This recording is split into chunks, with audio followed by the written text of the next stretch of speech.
William McKinley Jr.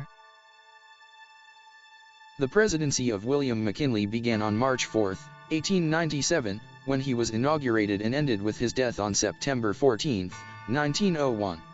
He is best known for leading the nation to victory in the Spanish-American War, 1898, taking ownership of the Republic of Hawaii, purchasing the Philippines, Guam, and Puerto Rico. It includes the 1897 Dingley Tariff to protect manufacturers and factory workers from foreign competition, and the Gold Standard Act of 1900 that rejected free silver inflationary proposals. Rapid economic growth and a decline in labor conflict also marked the presidency. The 25th United States President, McKinley took office following the 1896 presidential election, in which he defeated Democrat William Jennings Bryan.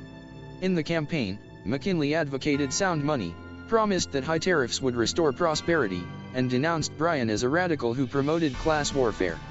He defeated Bryan again in the 1900 presidential election, in a campaign focused on imperialism in the Philippines, high tariffs, and free silver.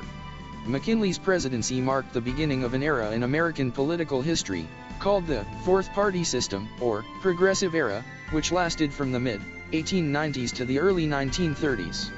On the national level, this period was generally dominated by the Republican Party.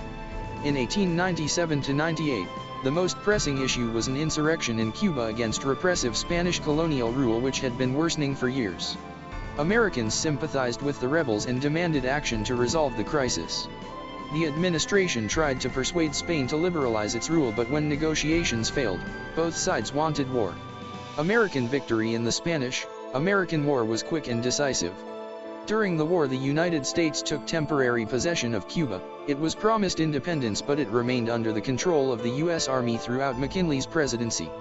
The status of the Philippines was heavily debated, and became an issue in the 1900 election, with Democrats opposed to American ownership.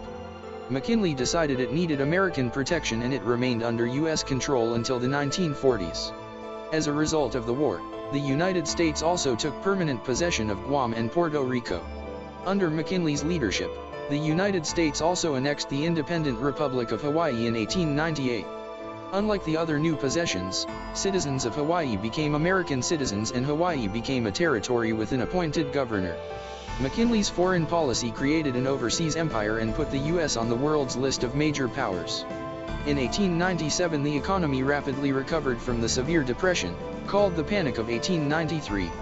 McKinley's supporters in 1900 argued that the new high tariff and the commitment to the gold standard were responsible. Historians looking at his domestic and foreign policies typically rank McKinley as an above-average president. Historian Lewis L. Gould argues that McKinley was the first modern president.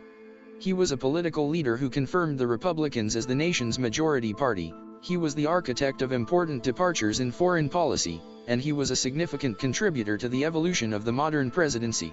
On these achievements rest his substantial claims as an important figure in history of the United States. The president's personal secretary, George Cortelyou, became concerned with the president's security after several assassinations by anarchists in Europe, including the assassination of King Umberto I of Italy in 1900. Cortelyou twice tried to remove a public reception from the president's visit to the Pan American Exposition in Buffalo, New York in September 1901. But McKinley refused to cancel the appearance, as he enjoyed meeting with the public.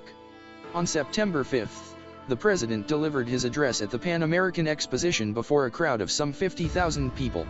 In the speech, which indicated McKinley's second-term plans, the president urged reciprocity treaties with other nations to assure American manufacturers access to foreign markets. After the speech, McKinley shook hands with a long line of visitors, which included anarchist Leon Czolgosz. Inspired by a speech delivered by Emma Goldman, Czolgosz had come to the exposition with the intention of assassinating McKinley. Czolgosz concealed a gun in his handkerchief, and, when he reached the head of the line, shot McKinley twice in the abdomen. McKinley was taken to the exposition aid station, where the doctor was unable to locate the second bullet. In the days after the shooting, McKinley appeared to improve, and doctors issued increasingly optimistic bulletins. Members of the cabinet, who had rushed to Buffalo on hearing the news, dispersed. Vice President Roosevelt departed on a camping trip to the Adirondacks. However, unknown to the doctors, the gangrene that would kill McKinley was growing on the walls of his stomach, slowly poisoning his blood. On the morning of September 13, McKinley took a turn for the worse, and at 2:15 a.m. on September 14, President McKinley died. Theodore Roosevelt had rushed back and took the oath of office as president in Buffalo. Joel Gause, put on trial for murder 9 days after McKinley's death, was found guilty, sentenced to death on September 26, and executed by electric chair on October 29, 1901. Theodore Roosevelt Jr. The presidency of Theodore Roosevelt started on September 14, 1901, when Roosevelt became the 26th President of the United States upon the assassination and death of President William McKinley, and ended on March 4, 1909. Roosevelt had been the Vice President of the United States for only 194 days when he succeeded to the presidency. A Republican, he ran for and won by a landslide a 4-year term as president in 1904. He was succeeded by his protege and chosen successor, William Howard Taft. A progressive reformer, Roosevelt earned a reputation as a trust buster through his regulatory reforms and antitrust prosecutions. His presidency saw the passage of the Pure Food and Drug Act, which established the Food and Drug Administration to regulate food safety, and the Hepburn Act, which increased the regulatory power of the Interstate Commerce Commission. Roosevelt took care, however, to show that he did not disagree with trusts and capitalism in principle, but was only against monopolistic practices. His square deal included regulation of railroad rates and pure foods and drugs. He saw it as a fair deal for both the average citizen and the businessman. Sympathetic to both business and labor, Roosevelt avoided labor strife, most notably negotiating a settlement to the Great Coal Strike of 1902. He vigorously promoted the conservation movement, emphasizing efficient use of natural resources. He dramatically expanded the system of national parks and national forests. After 1906, he moved to the left, attacking big business, proposing a welfare state, and supporting labor unions. In foreign affairs, Roosevelt sought to uphold the Monroe Doctrine and to establish the United States as a strong naval power and took charge of building the Panama Canal, which greatly increased access to the Pacific and increased American security interests and trade opportunities.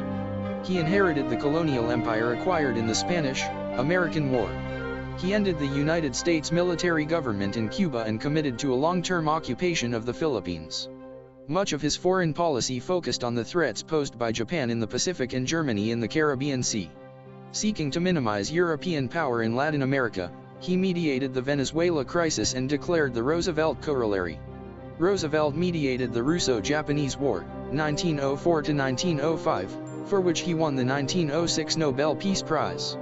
He pursued closer relations with Great Britain. Biographer William Harbaugh argues, in foreign affairs, Theodore Roosevelt's legacy is judicious support of the national interest and promotion of world stability through the maintenance of a balance of power, creation or strengthening of international agencies, and resort to their use when practicable, an implicit resolve to use military force, if feasible, to foster legitimate American interests. In domestic affairs, it is the use of government to advance the public interest. If on this new continent, he said, we merely build another country of great but unjustly divided material prosperity, we shall have done nothing. Historian Thomas Bailey, who generally disagreed with Roosevelt's policies, nevertheless concluded, Roosevelt was a great personality, a great activist, a great preacher of the moralities, a great controversialist, a great showman. He dominated his era as he dominated conversations, the masses loved him, he proved to be a great popular idol and a great vote-getter. His image stands alongside George Washington, Thomas Jefferson, and Abraham Lincoln on Mount Rushmore. Although Roosevelt has been criticized by some for his imperialism stance, he is often ranked by historians among the top 5 greatest U.S. presidents of all time. William Howard Taft. The presidency of William Howard Taft began on March 4, 1909, when William Howard Taft was inaugurated as President of the United States, and ended on March 4, 1913. Taft, a Republican from Ohio, was the 27th United States President. The protege and chosen successor of President Theodore Roosevelt, he took office after easily defeating Democrat William Jennings Bryan in the 1908 presidential election. His presidency ended with his defeat in the 1912 election by Democrat Woodrow Wilson.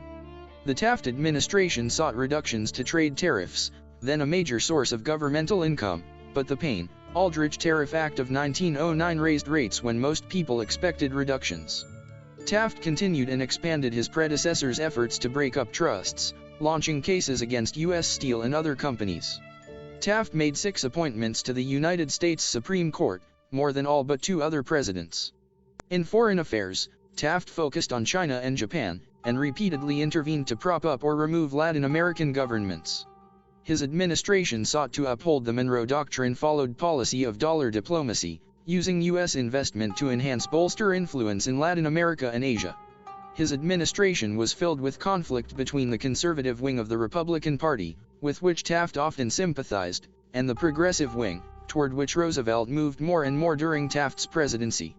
Controversies over conservation and over antitrust cases filed by the Taft administration served to further separate the two men. Roosevelt challenged Taft at the 1912 Republican National Convention, but Taft was able to use his control of the party machinery to narrowly win his party's nomination. After the convention, Roosevelt left the party, formed the Progressive Party, and ran against Taft and Wilson in the 1912 election.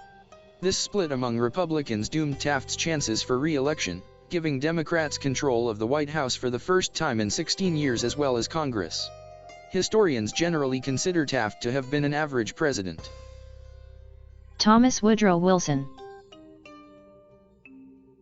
The presidency of Woodrow Wilson began on March 4, 1913 at noon when he was inaugurated as President of the United States, and ended on March 4, 1921.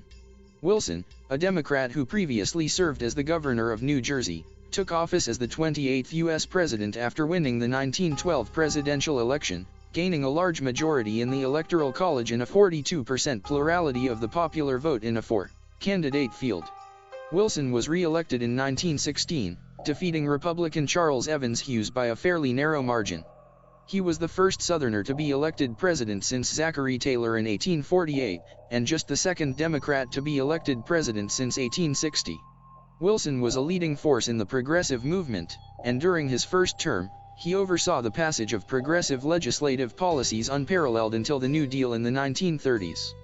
Taking office 1 month after the ratification of the 16th Amendment of the Constitution permitted a federal income tax, he helped pass the Revenue Act of 1913, which reintroduced a federal income tax to lower tariff rates. Other major progressive legislation passed during Wilson's first term included the Federal Reserve Act, the Federal Trade Commission Act of 1914, the Clayton Antitrust Act, and the Federal Farm Loan Act. While the passing of the Adamson Act, which imposed an 8-hour workday for railroads, he averted a railroad strike and an ensuing economic crisis. Concerning race issues, Wilson's administration reinforced segregationist policies for government agencies. Upon the outbreak of World War I in 1914, Wilson maintained a policy of neutrality, while pursuing a moralistic policy in dealing with Mexico's Civil War. Wilson's second term was dominated by the American entry into World War I and that war's aftermath. In April 1917, when Germany resumed unrestricted submarine warfare, Wilson asked Congress to declare war in order to make the world safe for democracy. Through the Selective Service Act, conscription sent 10,000 freshly trained soldiers to France per day by summer 1918. On the home front, Wilson raised income taxes, set up the War Industries Board, promoted labor union cooperation, regulated agriculture and food production through the Lever Act, and nationalized the nation's railroad system. In his 1915 State of the Union, Wilson asked Congress for what became the Espionage Act of 1917 and the Sedition Act of 1918, suppressing anti-draft activists. The crackdown was later intensified by Attorney General A. Mitchell Palmer to include expulsion of non-citizen radicals during the first Red Scare of 1919 to 1920. Wilson infused morality into his internationalism, an ideology now referred to as Wilsonian, and activist foreign policy calling on the nation to promote global democracy. In early 1918, he issued his Principles for Peace, the 14 Points, and in 1919, following the signing of an armistice with Germany, he traveled to Paris, concluding the Treaty of Versailles. Wilson embarked on a nationwide tour to campaign for the treaty, which would have included U.S. entrance into the League of Nations, but was left incapacitated by a stroke in October 1919 and saw the treaty defeated in the Senate. Despite grave doubts about his health and mental capacity, Wilson served the remainder of his second term and unsuccessfully sought his party's nomination for a third term. In the 1920 presidential election, Republican Warren G. Harding defeated Democratic nominee James M. Cox in a landslide, and Harding succeeded Wilson in March 1921.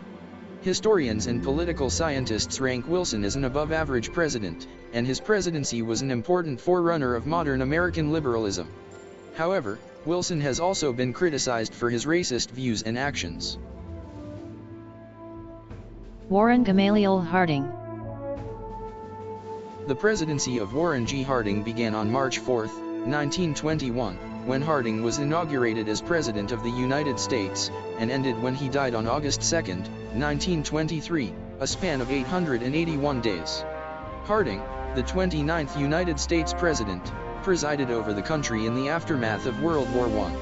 A Republican from Ohio, Harding held office during a period in American political history from the mid-1890s to 1932 that was generally dominated by his party. He died of an apparent heart attack and was succeeded by Vice President Calvin Coolidge. Harding took office after defeating Democrat James M. Cox in the 1920 presidential election. Running against the policies of incumbent Democratic President Woodrow Wilson, Harding won the popular vote by a margin of 26.2 percentage points, which remains the largest popular vote percentage margin in presidential elections since the end of the era of good feelings in the 1820s. Upon taking office, Harding instituted conservative policies designed to minimize the government's role in the economy. Secretary of the Treasury Andrew Mellon won passage of the Revenue Act of 1921, a major tax cut that primarily reduced taxes on the wealthy. Harding also signed the Budget and Accounting Act, which established the country's first formal budgeting process and created the Bureau of the Budget. Another major aspect of his domestic policy was the Fordney-McCumber tariff, which greatly increased tariff rates.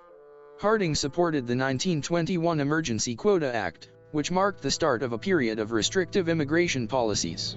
He vetoed a bill designed to give a bonus to World War I veterans but presided over the creation of the Veterans Bureau. He also signed into law several bills designed to address the farm crisis and, along with Secretary of Commerce Herbert Hoover, promoted new technologies like the radio and aviation. Harding's foreign policy was directed by Secretary of State Charles Evans Hughes. Hughes's major foreign policy achievement was the Washington Naval Conference of 1921 to 1922, in which the world's major naval powers agreed on a naval disarmament program. Harding appointed 4 Supreme Court justices, all of whom became conservative members of the Taft Court. Shortly after Harding's death, several major scandals emerged, including the Teapot Dome scandal. Harding died as one of the most popular presidents in history, but the subsequent exposure of the scandals eroded his popular regard, as did revelations of several extramarital affairs. In historical rankings of the U.S. presidents, Harding is often rated among the worst. John Calvin Coolidge Jr. The presidency of Calvin Coolidge began on August 2, 1923, when President Harding suddenly died, and ended on March 4, 1929. A Republican from Massachusetts, Coolidge had been Vice President of the United States for 2 years, 151 days when he became the 30th President of the United States. Elected to a full 4-year term in 1924, Coolidge gained a reputation as a small government conservative. Coolidge was succeeded by Secretary of Commerce Herbert Hoover after the 1928 presidential election. Coolidge adeptly handled the aftermath of several Harding administration scandals, and by the end of 1924 he had dismissed most officials implicated in the scandals. He presided over a strong economy and sought to shrink the regulatory role of the federal government. Along with Secretary of the Treasury Andrew Mellon, Coolidge won the passage of 3 major tax cuts. Using powers delegated to him by the 1922 Fordney-McCumber tariff, Coolidge kept tariff rates high in order to protect American manufacturing.